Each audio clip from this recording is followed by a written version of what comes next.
Nous démarrons ce bulletin d'information par une note en brève. Pas de remise en liberté provisoire pour Louis-Philippe Houndéyon lors de son procès en appel. À l'ouverture de l'audience devant la Chambre des appels de la Criette, le juge a entendu ce lundi 21 juillet les différentes raisons qui justifient leur décision d'interjeter l'appel.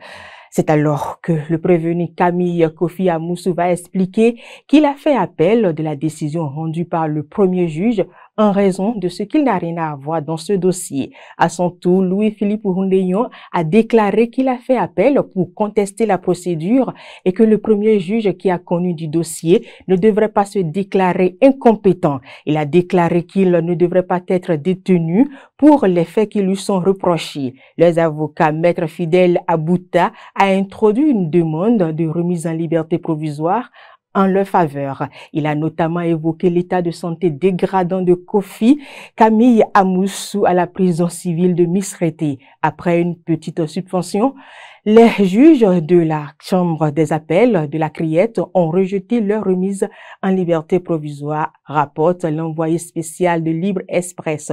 Le dossier a été renvoyé en octobre 2025 pour être plaidé à fond. Sur un autre volet, amis internautes de Guérita TV Monde, la Cour suprême du Bénin a accueilli ce vendredi 18 juillet 2025 un colloque international de grande envergure à son siège à Porto-Novo, axé sur le thème justice, état de droit et démocratie, regard croisé sur l'œuvre scientifique de Robert Badinter.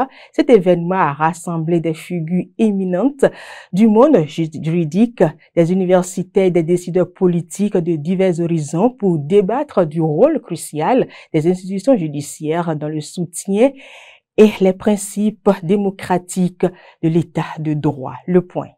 Dans cette salle sont réunis des acteurs du monde judiciaire. Ils ont massivement répondu à l'appel du président de la Cour suprême du Bénin, Victor Dastia Dossou, en marquant de leur présence le colloque international tenu ce vendredi 18 juillet 2025 au siège de la haute juridiction à Porto-Novo. Placé sous le thème « Justice, État de droit et démocratie », regard croisé sur les œuvres de Robert Badinter, cette assise de haute portée vise à explorer les contributions de Robert Badinter dans le renforcement des liens entre démocratie et État de droit. La mission de mettre en lumière l'héritage intellectuel de ce juriste engagé qui a œuvré sans relâche pour une justice fondée sur le droit et la dignité humaine. Cette préparation fut pour beaucoup d'entre nous l'occasion d'approfondir notre connaissance des écrits de l'éminent avocat que nous célébrons aujourd'hui. Certains ont découvert la richesse et la profondeur d'une œuvre intellectuelle exceptionnelle portée par une vie de conviction au service du droit. Prenant la parole, Victor Dastia Dossou, président de la Cour suprême du Bénin, a fait observer une minute de silence pour saluer la mémoire des vaillants acteurs du monde judiciaire disparu, notamment Robert Badinter. Merci à chacun et à tous. Merci d'avoir cru à notre audace. Poursuivant son allocution, il a exprimé toute sa gratitude aux participants ayant répondu présents à cette rencontre de haut niveau avant de rendre un vibrant hommage à Robert Badinter dont les enseignements demeurent pertinents pour guider les réformes judiciaires et promouvoir une culture du respect des lois.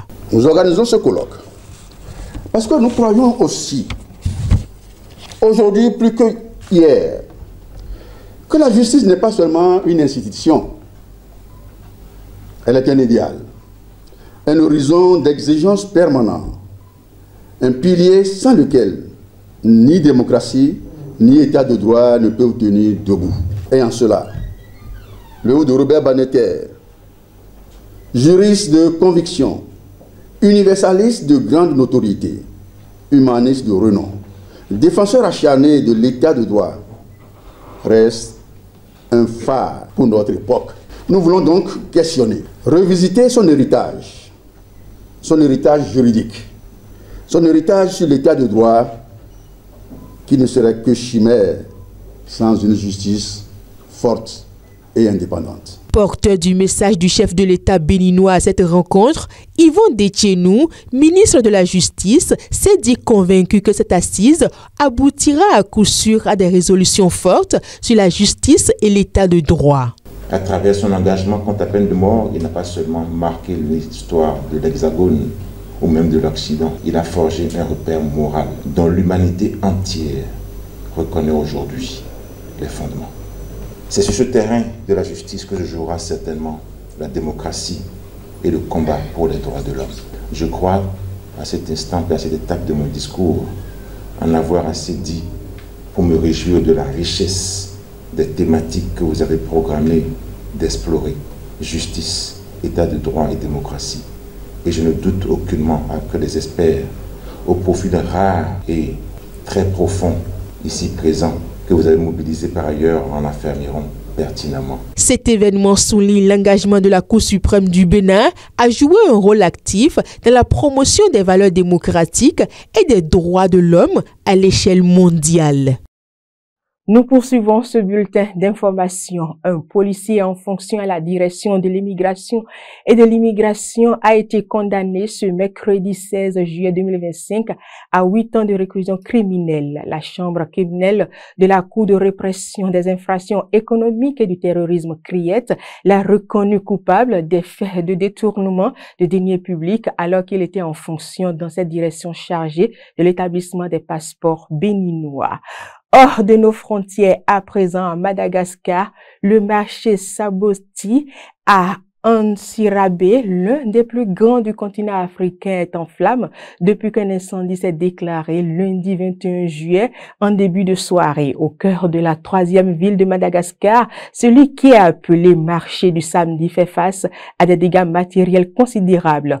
Aucun bilan humain n'a été communiqué par les autorités pour l'instant et son origine est encore inconnue. Les images captées par des habitants d'Antsirabe apeurés et sous le choc ont afflué sur les réseaux sociaux dans la soirée.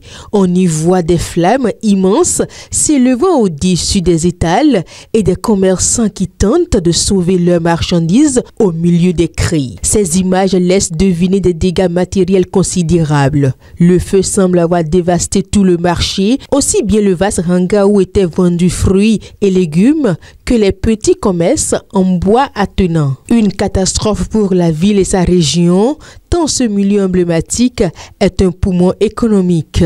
Le marché Saboti fait vivre 3500 commerçants. Dans la soirée, le maire d'Antsirabe s'est rendu sur place avec le député de la ville pour demander de l'aide face à l'ampleur de la catastrophe. À ce stade, le gouvernement n'a pas encore réagi et on ignore si le feu a fait des victimes. Cet incendie rappelle celui en janvier dernier du marché Kantamonto à Accra au Ghana ou encore celui qui avait ravagé une partie du marché de la Liberté à Kinshasa en République démocratique du Congo en août 2024.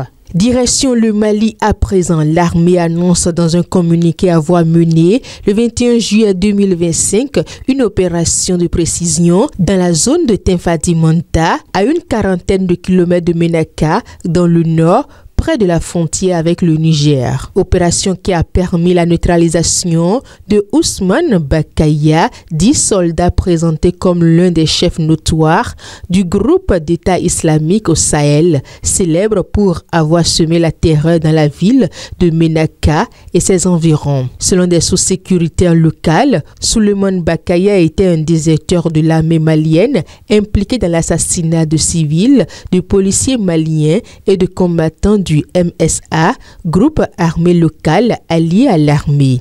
Il aurait également été impliqué dans l'enlèvement du président de la société civile de Menaka, Sidi Barka, le 19 mai dernier. Au Togo, pour terminer, victoire de l'Union pour la République aux élections municipales. Le parti au pouvoir au Togo a remporté 75% des suffrages lors du scrutin organisé le 17 juillet. L'UNI a obtenu 1150 sièges sur les 1527 qui étaient en jeu. L'Alliance nationale pour le changement occupe le 2e rang avec 51 sièges, alors que le taux de participation est de l'ordre de 55,15%. Plus de 4,5 millions d'électeurs étaient attendus aux urnes lors de cette élection. Les résultats doivent être validés par la Cour suprême togolaise. Les formations politiques disposent de 5 jours pour contester les résultats. Plusieurs partis ont d'ailleurs fait savoir qu'ils déposeront des recours. Ces élections se sont déroulées dans un contexte dominé par des manifestations contre le pouvoir. Le Togo est entré dans la 5e République avec un président jouant un rôle honorifique. Les principaux leviers du pouvoir revenant au président du Conseil, poste occupé par Foye-Sozimaya Singbe, qui tient le gouvernail de l'État. Ainsi prend fin ce bulletin d'information. Merci d'avoir été des nôtres. Latifat Kourounou, à vous.